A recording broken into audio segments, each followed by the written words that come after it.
structuré. Déjà, c'est une bonne émission là pour ouvrir les yeux aux gens et faire comprendre qu'en fait, la musique ne rapporte pas tant que les gens pensent en fait, parce que le marché n'est pas structuré comme en Europe ou comme en Occident, comme aux États-Unis. Voilà, tu es obligé de taper un peu à gauche, à droite pour pouvoir avoir ce qu'il faut. Et moi, j'ai signé en major justement pour la connaissance. Comment ça se passe dans les rouages à l'échelle internationale? Quels sont les standards internationaux? Tu vois un peu comment on prépare un album, comment on prépare pour je vais pas dire la communication, mais pour le déploiement. En fait, c'est cette connaissance-là que je voulais et aussi profiter du réseau. Parce que, bon, moi, j'avais mon petit réseau, mais Universal, c'est une maison mondiale, c'est une maison, voilà, c'est la plus grande maison de disques au monde. Donc, je voulais aussi profiter de ce réseau-là pour me faire connaître, pour répandre ma musique un peu partout. Donc, moi, c'était ça, la vraie raison pour laquelle j'ai signé en major. Parce qu'en vrai, tu peux gagner l'argent, mais on dit, au lieu de chercher du poisson, il vaut mieux apprendre à pêcher. Donc moi, je suis allé vraiment là-bas pour apprendre comment ça se passait en fait. En fait, je te pose la question parce que j'ai suivi, il y a quelques années déjà, une interview de Richard Bona, qui est un très grand chanteur camerounais aux États-Unis que tu connais certainement, dans laquelle il expliquait qu'il a été, je crois, pendant longtemps chez Universal, donc un major comme ça. Et il disait que quand il était chez Universal, il était très connu. Tout le monde le connaissait partout dans le monde. Et il ne gagnait pas beaucoup d'argent. Ah ouais, ok. Final... Il a commencé à dire la vérité.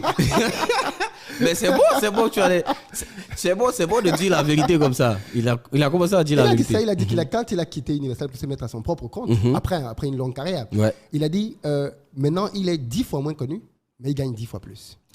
Mais ce que moi je peux ajouter à ça, la connaissance qu'il a eue grâce à ce passage à Universal Music, la connaissance des standards mondiaux, comment ça se passe, les rouages. Mais c'est ça, en fait, moi, je pense, qui lui a aussi servi. Moi, en tout cas, ça me sert, tu vois. C'est ça qui lui a aussi servi lorsqu'il s'est mis, il est retourné en indépendant, à savoir comment ça se passe, où est-ce qu'on rentre pour faire sortir l'argent. Parce qu'il y a le pouvoir de l'image, tu vois. Tu as une belle image, c'est pour ça qu'il a dit il était connu. Tu es connu, mais... pour que l'argent rentre là, c'est pas forcément dans le même trou où l'image rentre. Tu vois un peu ce que je veux dire. Donc moi, je pense que ça l'a aidé. Je connais pas sa vie, mais je pense que ça l'a aidé. Ça lui a apporté aussi une connaissance par rapport au rouage de la musique.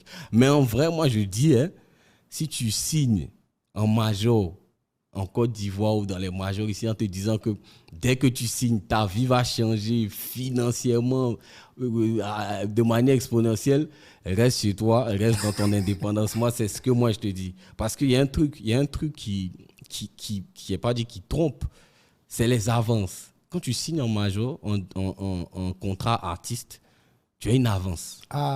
Tu vois. Et tu as un crédit si tu veux. Tu n'as pas. Les gens pensent que c'est une sorte de prime que tu ne rembourses pas.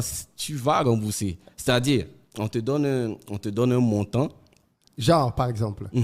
On peut te donner quoi, 40, 50 millions. 50 millions. Tu vois.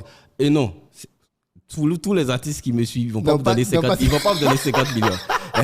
Ça dépend de la personne qui va, comme veut signer. C'est pas, voilà. Donc, n'allez pas à Universal pour demander que donnez-moi les 50 millions de suspects. Non. En fait, ils vont te donner un montant, mais ce montant doit être recoupé au fur et à mesure de la collaboration. C'est-à-dire, vu que quand tu signes, par exemple, un artiste, la maison ils sont propriétaires des sons, tout ça, ils doivent se rembourser dessus. Et donc, c'est sur ce montant, hein, quand tu signes, eux, ils considèrent que tu leur dois tel montant. Ils doivent rentabiliser.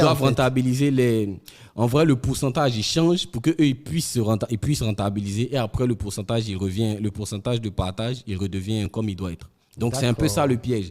Donc, souvent, tu vois, les artistes, moi-même suspect, quand j'ai signé le cahier que j'ai touché, ça m'a sécurisé, tu vois, un peu. Mais après, ça va vite, quoi, tu vois. Et quand tu te rends compte que, ouais, en fait, mais tu dois rembourser, hein. Tu vois, quand tu fais un spectacle ou tu fais un truc qui rentre,